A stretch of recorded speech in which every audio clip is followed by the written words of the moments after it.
శ్రీ గురుభ్యో నమః. గురుర్బ్రహ్మ గురుర్విష్ణు గురుర్దేవో మహేశ్వర గురుః సాక్షాత్ పరం బ్రహ్మ తస్మై శ్రీ గురవే నమః. అస్మద్గురుచరణపాదారవిందాభ్యాం నమః. నిన్నటి మన మహాభారత ప్రస్థానంలో అర్జునుడు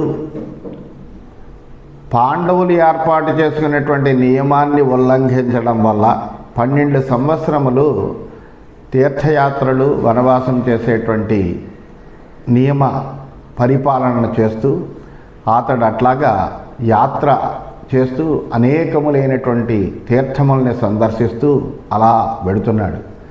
అలా వెడుతూ గొప్పదైనటువంటి పంచతీర్థములుగా ప్రసిద్ధి పొందినటువంటి అగస్త్య తీర్థము, సౌభద్ర తీర్థము, పౌలోమ తీర్థము, కారంధమ తీర్థము, భారద్వాజ తీర్థము అనేటువంటి వాటిని సందర్శించడానికి వస్తూ అక్కడ జనులు ఎవరూ లేకుండా ఆ తీర్థాలన్నీ కూడా జనరహితంగా ఉండడాన్ని చూసి అప్పుడు అక్కడ ఉండేటువంటి ఋషులను అడిగితే అందులో మొసలులు చేరాయ్యా, దాంతో అందులో ఎవరైనా స్నానం ఆచరించడానికి వస్తే ఆ మొసళ్ళు వాళ్ళని తినేస్తున్నాయి, ఆ కారణంగా జనులు ఎవరు వెళ్ళట్లేదు అని చెబితే తాను దాని యొక్క విషయం చూద్దాము అనేటువంటి ఉద్దేశంతో మహాపరాక్రమవంతుడు కాబట్టి అర్జునుడు ఆ తీర్థంలోకి ఋషులు వారిస్తున్నప్పటికీ కూడా అతడు అందులోకి ప్రవేశించాడు. ప్రవేశించేటప్పటికీ అందులో ఉండేటువంటి ఒక మొసలి అతన్ని పట్టుకోగా ఆ మొసలిని తాను తన యొక్క భుజబలంతో ఒక్కసారిగా తీసి బయటికి ఆ భూమి మీద పడవేశాడు. ఎప్పుడైతే ఆ భూమి మీద పడిందో ఆమె ఒక అప్సరసగా మారింది, వర్గ అనేటువంటి అప్సరసగా మారి ఆమె శాపవశాత్తు మేము 5గురము ఇట్లాగా ఒక బ్రాహ్మణుడి శాపంతో ఇట్లాగా మొసళ్ళు అయ్యి మేము ఇక్కడ ఈ తీర్థాలను ఆశ్రయించి బ్రతుకుతున్నామయ్యా, ఆ శాప విమోచనం కూడా మాకు చెప్పాడు ఆ బ్రాహ్మణుడు, ఒక మహాబలుడైనటువంటి పరాక్రమవంతుడైనటువంటి పురుషుడు మిమ్మల్ని బయటపడేస్తాడు, అప్పుడు మీకు శాప విమోచనం కలుగుతుందని చెప్పారు. దాంతో మేము అప్పటి నుంచి ఇక్కడే ఇట్లాగా శాపం పొందినటువంటి వాళ్ళమే ఇలా ఉన్నాము అని వాళ్ళు తెలియజేశారు. అలా తెలియజేసిన సందర్భంలో ఆ వర్గ అనేటువంటి అప్సరస చెబుతోంది, తతో వయం ప్రవ్యధితాః సర్వా భారత సత్తమా ఆయామ శరణం విప్రం తం తపోధనమచ్యుతం. ఒక బ్రాహ్మణుడు తపస్సు చేసుకుంటుంటే ఆ తపస్సు చేసుకునేటువంటి ఆ బ్రాహ్మణుడి యొక్క తపస్సుకు విఘ్నం కలిగించడానికి మేము వెళ్ళాము. విఘ్నం కలిగించేటప్పటికీ అతనికి కోపం వచ్చి అతను ఎంత మాత్రమూ కూడా జితేంద్రియుడు కాబట్టి అతను ఎంత మాత్రమూ మా మీద మోహపడకుండా తన తపస్సుకి భంగం కాకుండానే ప్రవర్తించాడు. అయినప్పటికీ మేము చేసినటువంటి దాష్టీకం వల్ల తన కోపం వచ్చి మమ్మల్ని శపించాడయ్యా. శపించేటప్పటికి అప్పుడు మేము చాలా బాధపడ్డాము. బాధపడి ఆ బ్రాహ్మణుడిని శరణు కోరుతూ ఆ బ్రాహ్మణుడి యొక్క శాపం వలన తల్లడిల్లిపోయి అతన్ని శరణు పొందాము. రూపేణ వయసా చైవ కందర్పేణ చ దర్పితాః అయుక్తం కృతవచ్చః స్మాక్షంతుమర్హసి నో ద్విజా. మేము సౌందర్యంతో యౌవనంతో ఇటువంటి గర్వముతో ఉన్నటువంటి వాళ్ళమే నీ దగ్గర అనుచితంగా ప్రవర్తించామయ్యా, మమ్మల్ని క్షమించవలసింది అని ప్రార్థించాము. ఏష ఏవ వధోస్మాకం సుపర్యాప్తస్తపోధన యద్వయం సంశితాత్మానం ప్రలోబ్ధుం త్వామిహాగతాః. ఓ తపోధన, నీ యొక్క శాపం ఎటువంటిదంటే మాకు మరణంతో సమానమైనటువంటిది. మేము మీ వంటి జితేంద్రియులను మోహపరచాలని ప్రయత్నించాము, చాలా తప్పైనటువంటి పని.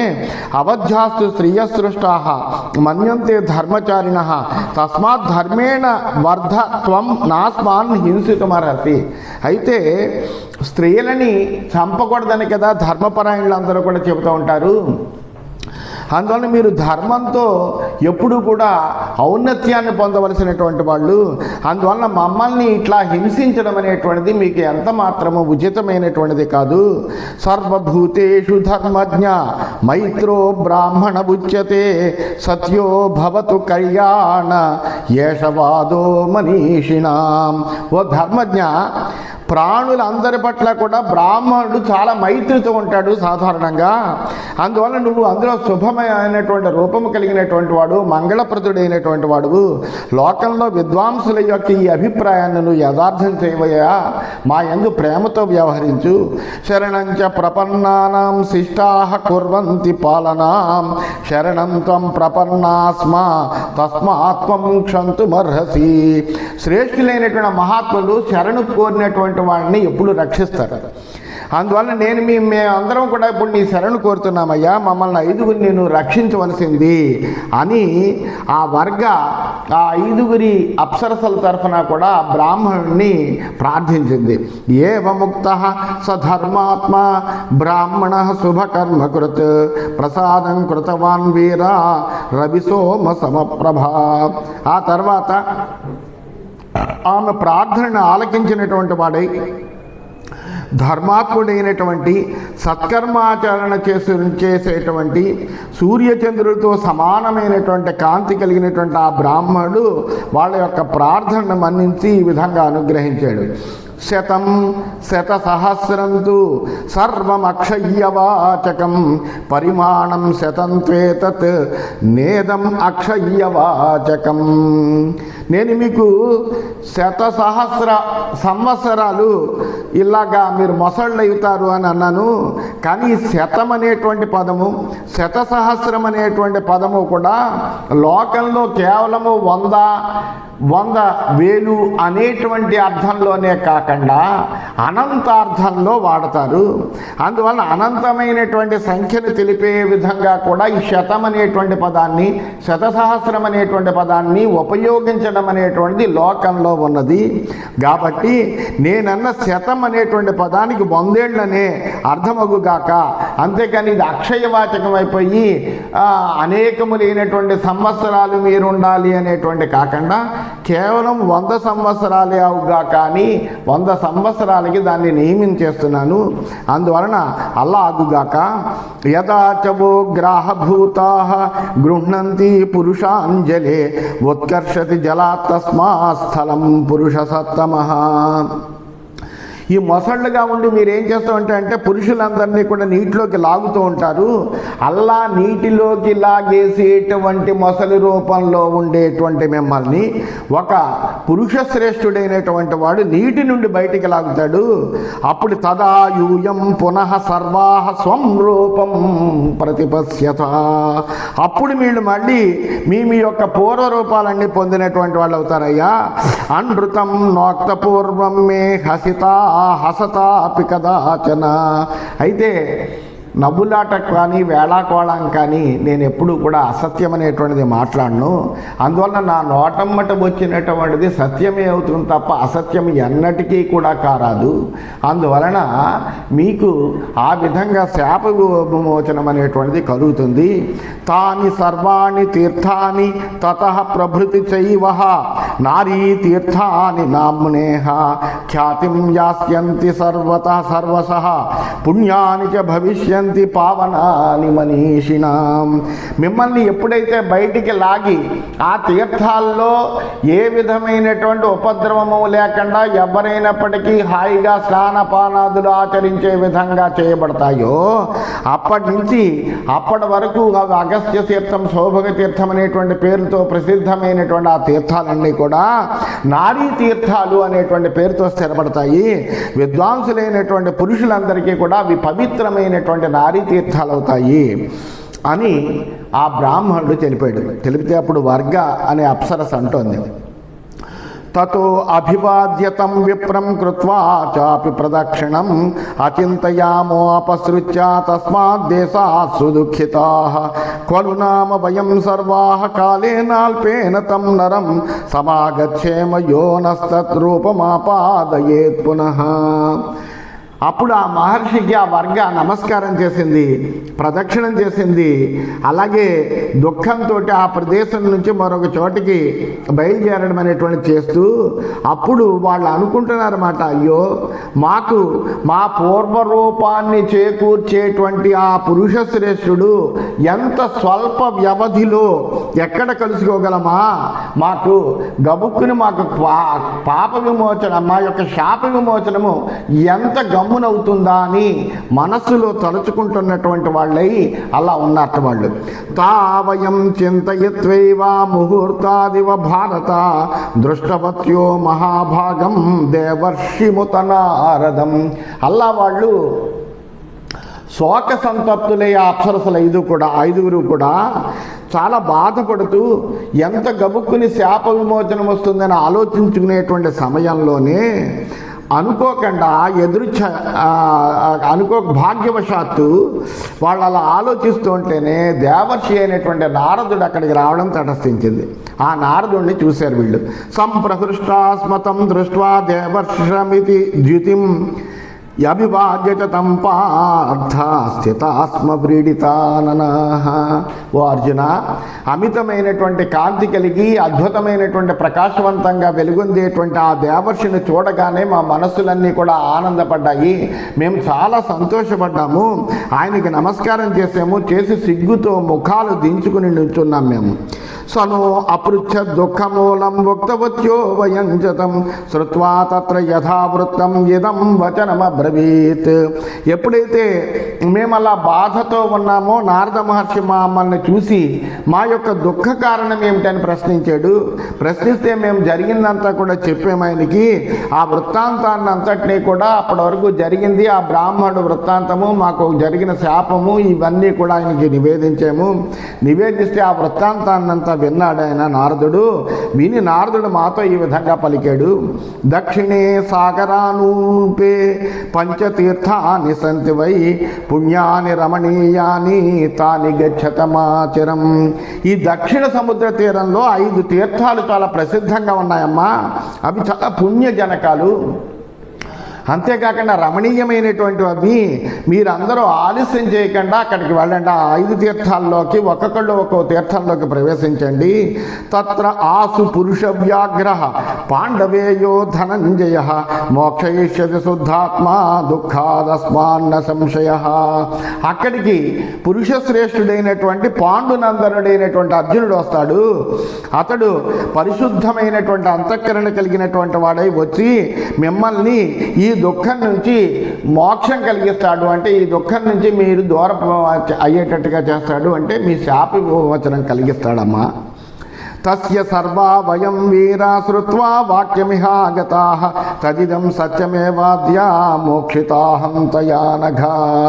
అల్లా నారదుని యొక్క మాటలు విన్నటువంటి వాళ్ళమై మేము 5గురము కూడా ఈ పంచతీర్థాల్లో 5గురము ఒక్కొక్క తీర్థంలో ఒక్కొక్కళ్ళని చొప్పునున్నాము. అల్లా ఉన్నటువంటి మాలో ఇప్పుడు వర్గనైనటువంటి నన్ను నువ్వు ఈ విధంగా బయటపడేసావు. బయటపడేయడం వలన పూర్వరూపం వచ్చిందయ్యా, ఇక్కడికి వచ్చాము. అందువలన పాపరహితుడైనటువంటి వాడాబో అర్జున, ఈ వృత్తాంతమంతా సత్యమైనటువంటిదే.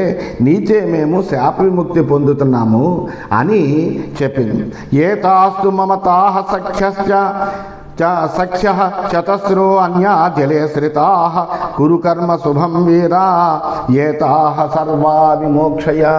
నన్ను నువ్వు మోక్షం కలిగించావంటే నాకు పూర్వరూపం వచ్చేటట్టుగా చేసావు, శాప విమోచనం కలిగేటట్టుగా చేసావు. ఇదిగో ఈ 4 తీర్థాల్లోనూ కూడా 4 మొసళ్ళు ఉన్నాయి. ఆ మొసళ్ళ రూపంలో ఉన్నటువంటి వాళ్ళందరూ కూడా అప్సరసలే, నా స్నేహితులు అంటారు. అందువల్ల ఈ నలుగురిని కూడా వేరు వేరు తీర్థాల్లో ఉన్నారు కాబట్టి నువ్వు ఏ ప్రకారంగా అయితే నన్ను చేసేవో అదే విధంగా వీళ్ళని కూడా చేసి వీళ్ళకు కూడా శాప విమోచనం కలిగజేవయ్యా. వీళ్ళని కూడా వీళ్ళ యొక్క ఈ దుష్టమైనటువంటి రూపం నుండి మోక్షం కలిగించవయ్యా నువ్వు మహానుభావ అని ఆ అర్జునుడిని ప్రార్థించింది. ప్రార్థిస్తే తతః తాః పాండవ శ్రేష్ఠ సర్వా ఏవ విశాంపతే తస్మాచ్చాపాదనీత అధీనాత్మా మోక్షయామాస వీర్యవాన్. ఎప్పుడైతే ఆ వర్గ ఈ విధంగా చెప్పిందో ఆ పాండవ శ్రేష్ఠుడైనటువంటి అర్జునుడు బలముతోటి ధైర్యంతో వాళ్ళనందరినీ కూడా మునిశాపం నుండి విడిపించాడు. ఉత్థాయిత జలాత్ తస్మాత్ ప్రతిలభ్య వపుస్వకం తాహ తదా అప్సరసో రాజన్ అదృశ్యంత యథా పురా. ఆ నీటి నుంచి బయటపడిన వెంటనే వాళ్ళు పూర్వపు దేహాన్ని పొందారు. ఆ అప్సరసలు పూర్వం వల్లే అత్యంత సుందరీమణులే ప్రకాశించారు. తీర్థాన్ని శోధయత్వాతు తథా అనుజ్ఞాయతా ప్రభు చిత్రాంగదాం పునర్ద్రష్టం మణిపూరం పునర్యయో. ఈ విధంగా జనులు ఎవ్వరూ కూడా స్నానము చేయడానికి యోగ్యంగా లేనటువంటి ఆ పంచమహాతీర్థాలని కూడా జనోపయోగంగా చేసినటువంటి వాడయ్యాడు అర్జునుడు. అంతేకాకుండా ఎంతో కాలము నుంచి శాపము వలన క్రూరమైనటువంటి మొసలి రూపాన్ని దాల్చి బాధపడుతున్నటువంటి ఆ అప్సరసల 5గురికి కూడా ఆ రూపము నుండి విడిపించి వాళ్ళ యొక్క పూర్వరూపం కలిగేటట్టుగా శాప విమోచనం పొందేటట్టుగా చేసి వాళ్ళకి ఎంతో ప్రియం చేశాడు అర్జునుడు. ఈ విధంగా చేసినటువంటి వాడై, అంటే ఆ తీర్థాలన్నింటినీ కూడా స్నానయోగ్యాలుగా చేసినటువంటి వాడై వారి నుండి అనుమతి పొందినటువంటి వాడే అర్జునుడు మరలా ఆ మణిపురంలో ఉన్నటువంటి చిత్రవాహనుని యొక్క చిత్రాంగదను చూడడానికి, తన భార్య అయినటువంటి చిత్రాంగదను చూడడం కోసమని ఆ మణిపురానికి వెళ్ళేట. తస్యాం అజనయత్పుత్రం రాజానం బభ్రువాహనం తదృష్ట్వా పాండవో రాజన్ చిత్రవాహనం అబ్రవీత్. ఆ మణిపురంలో చిత్రాంగద యందు బభ్రువాహనుడు అనేటువంటి ఒక కుమారుణ్ణి కన్నాడు. తన కుమారుణ్ణి చూసి అర్జునుడు చిత్రవాహనుడితో ఈ విధంగా అన్నాడు. ఎందుకంటే చిత్రవాహనుడు ఒప్పందం చేసుకున్నాడు. ఏమని చేసుకున్నాడంటే, ఈమె యందు నాకు ఇప్పటి వరకు మా పూర్వీకులందరికీ కూడా పుత్రుడే పుట్టారు, నాకొక్కడికే ఈ పుత్రిక పుట్టింది. ఈ పుత్రిక వలన కలిగినటువంటి పుత్రుడు ఎవరైతే ఉంటాడో దౌహిత్రుడు, ఆ దౌహిత్రుడు ఈ రాజ్యాన్ని పరిపాలన చేయాలి. అందువలన నాకు ఈమె యందు ఒక కుమారుణ్ణి కని ఆ కుమారుణ్ణి నాకు నువ్వు ఇవ్వాలి, ఈ కన్యాశుల్కంగా ఇవ్వాలి, అప్పుడే నేను వివాహం చేయగలనయ్యా అని ఒక షరతుని విధించాడు అర్జునుడికి చిత్రాంగదతో వివాహం చేసే ముందర. అందువలన ఆ షరతు ప్రకారము ఆ చిత్రాంగద యందు బభ్రువాహనుడిని కన్న తర్వాత అప్పుడు వెంటనే ఆ చిత్రవాహనుడితో ఈ విధంగా అంటున్నాడు, చిత్రాంగదాయాః శుల్కం త్వం గృహాణ బభ్రువాహనం అనేన చ భవిష్యామి రుణాన్ముక్తో నరాధిపా. ఓ రాజా చిత్రవాహన, ఈ చిత్రాంగదకు శుల్కంగా నా కుమారుడు వంశవర్ధనుడైనటువంటి ఈ బభ్రువాహను నేను స్వీకరించవయ్యా. ఈ సమర్పణ చేత నేను రుణ విముక్తుడవుతాను. నీకు మాట ఇచ్చాను కాబట్టి ఆ ప్రకారంగా నేను ఈ విధంగా చేస్తున్నాను అని చెప్పాడు. చిత్రాంగదాం పునర్వాక్యం అబ్రవీత్ పాండునందన ఇహ వైభవ భద్రం తే వర్ధే బభ్రువాహనం. అంతేకాకుండా చిత్రాంగదతో కూడా ఈ విధంగా చెప్పేట, అమ్మా చిత్రాంగద, నీకు శుభం కలుగుగాక, నువ్వు ఇక్కడే ఉండి ఈ బభ్రువాహనుడి యొక్క పాలన పోషణ చూస్తూ ఉండవలసింది అని ఆమెను ఆదేశించాడు. అలా ఆదేశించి ఇంద్రప్రస్థ నివాసం మే త్వం తత్రాగత్య రంశసి కుంతీం యుధిష్ఠిరం భీమం భ్రాతరౌ మే కనీయసా ఆగత్య తత్ర పశ్యేథాః అన్యానపి చ బాంధవాన్ బాంధవై సహిత సర్వై నందసే త్వమనిందితే. ఈ బభ్రువాహనుని కొంతకాలం నువ్వు పెంచిన తర్వాత సమయం వచ్చినప్పుడు తప్పనిసరిగా నువ్వు ఇంద్రప్రస్థానికి రావాల్సింది, అక్కడ సుఖంగా ఉండొచ్చు.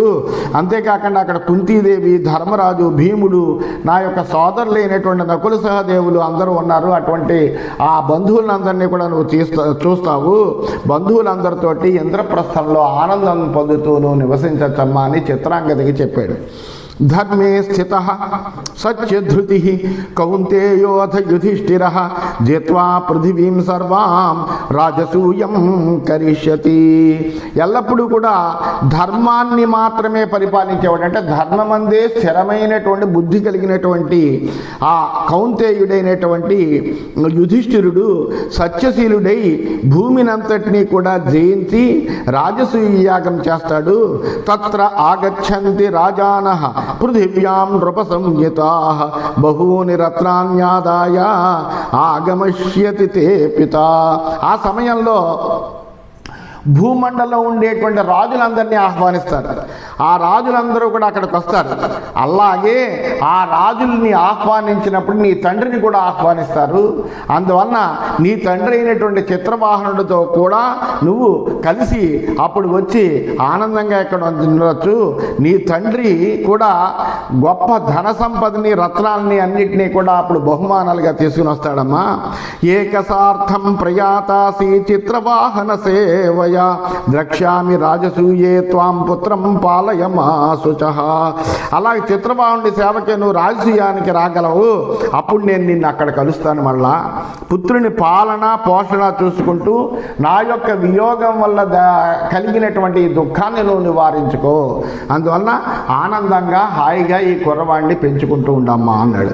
బభ్రువాహన నామ్నాతు మమ ప్రాణో మహీచర తస్మాత్ భరస్వపుత్రం వై పురుషం వంశవర్ధనం. ఈ బభ్రువాహనుడి పేరుతో నా ప్రాణాలు ఎప్పుడూ కూడా ఇక్కడే సంచరిస్తూ ఉంటాయి. ఎందుకంటే ఆత్మావై పుత్రనామాసి అన్నారు. నేనే నీకు పుత్రుడిగా జన్మించినటువంటి వాడిని అయ్యాను కాబట్టి వంశవర్ధనుడైనటువంటి కుమారుణ్ణి చక్కగా పెంచి పెద్ద చెయ్యమ్మా. చిత్రవాహన దాయాదం ధర్మాత్ పౌరవనందనం పాండవానాం ప్రియం పుత్రం తస్మాత్ పాలయ సర్వదా. ధర్మానుసారంగా ఇతడు చిత్రవాహనుడు పుత్రుడు అవుతాడు. ఎందుకంటే చిత్రవాహనుడికి ఇతన్ని పుత్రుడిగా ఇస్తాను అని నేను మాటిచ్చాను కాబట్టి ఇతడు ఆ చిత్రవాహనుడి యొక్క ధర్మదాయాది అవుతాడు. కాబట్టి ధర్మానుసారంగా ఇతడు చిత్రవాహనుడి పుత్రుడు అవుతాడు.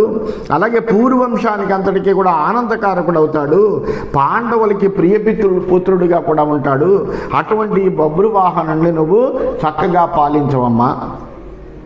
విప్రయోగేన సంతాపం మా కృతాస్త్వమనందితే చిత్రాంగదమేవ ముక్త్వా గోకర్ణమభితో గమత్. అంతేకాకుండా నా వియోగం వల్ల దుఃఖిస్తూ ఉండకు. చక్కగా ఈ కుర్రవాడిని పెంచుకో.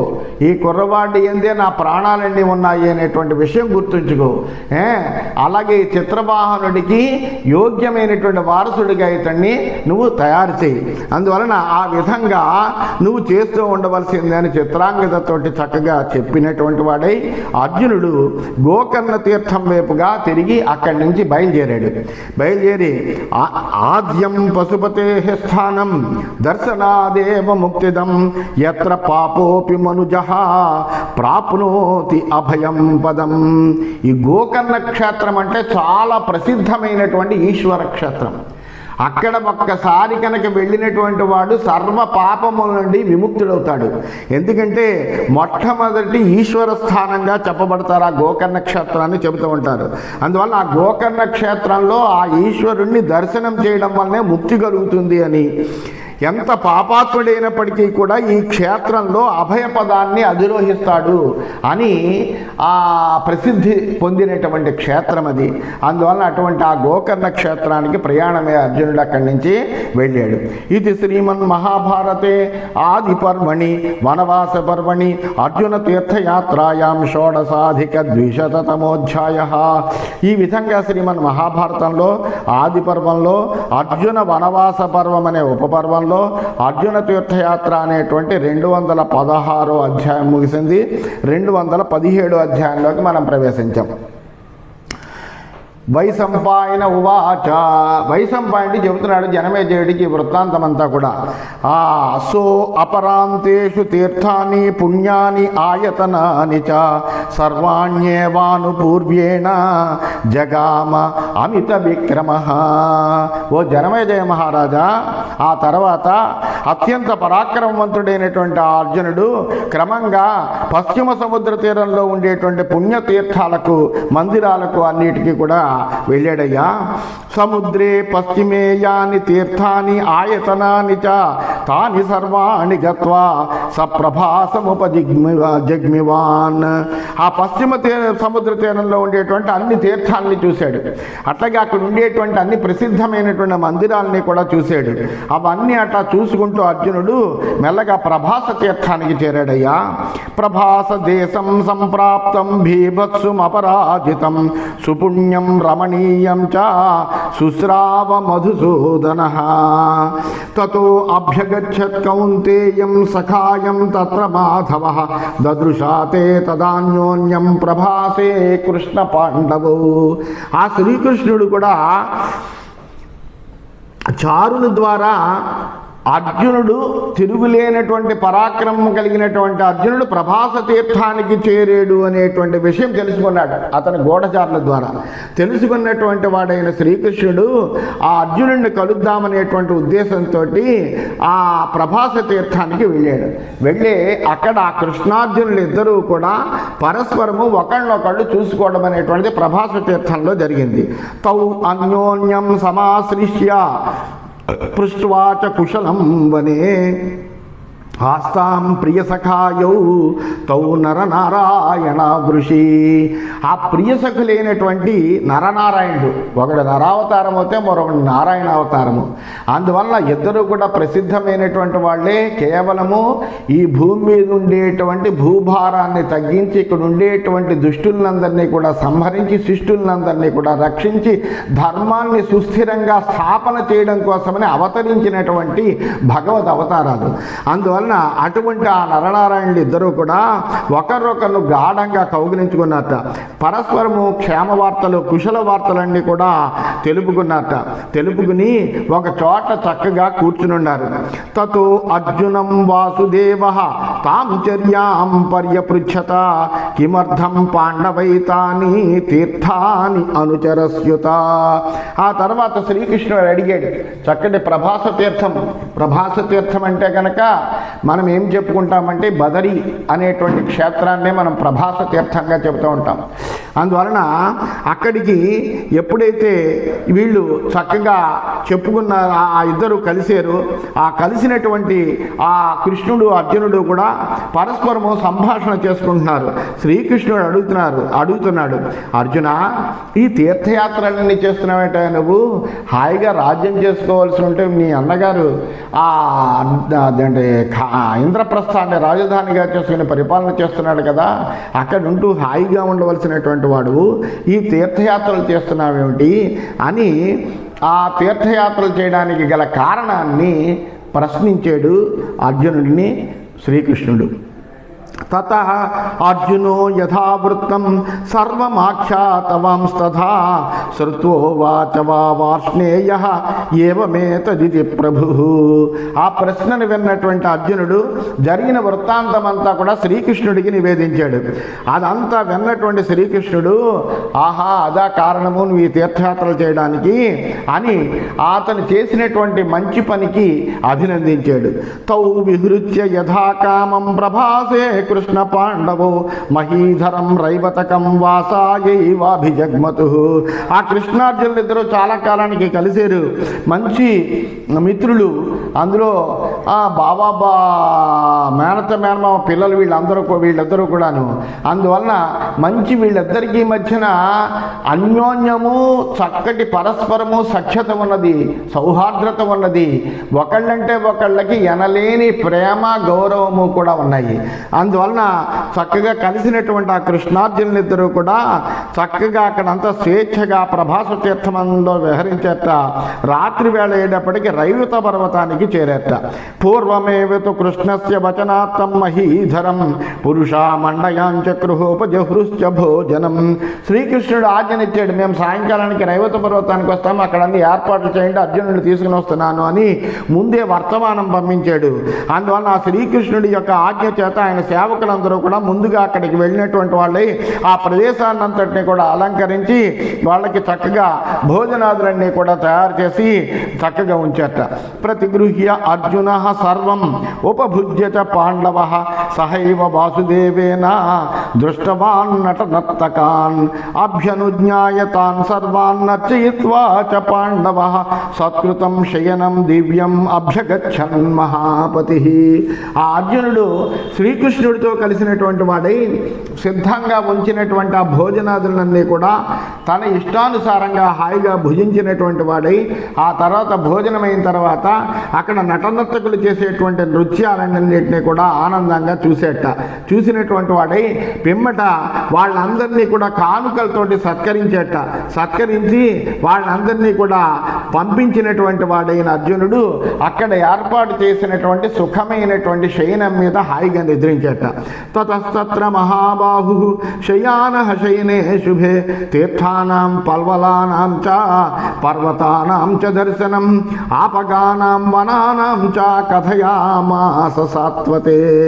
అలాగా చక్కగా అందమైనటువంటి ఆ పాన్పు మీద నిద్రించినటువంటి ఆ మహాబాహువైనటువంటి పరాక్రమవంతుడైనటువంటి అర్జునుడు శ్రీకృష్ణుడికి అంతవరకు తాను చూసినటువంటి తీర్థాలని, కుండాలని, పర్వతాలని, నదులని, ఆ సముద్రాలని, అరణ్యాలని, వాటి విశేషాలని, అక్కడక్కడ జరిగినటువంటి అనేకములైనటువంటి విషయాలన్నింటినీ కూడా ఆయనకి కృష్ణునికి నివేదించిన తర్వాత అలాగే నివేదిస్తూ ఏ వంశ కథయన్నేవ నిద్రయా జనమే జయ కౌంతేయోపి హృతస్తస్మిన్ శయనే స్వర్గ సన్నిభై.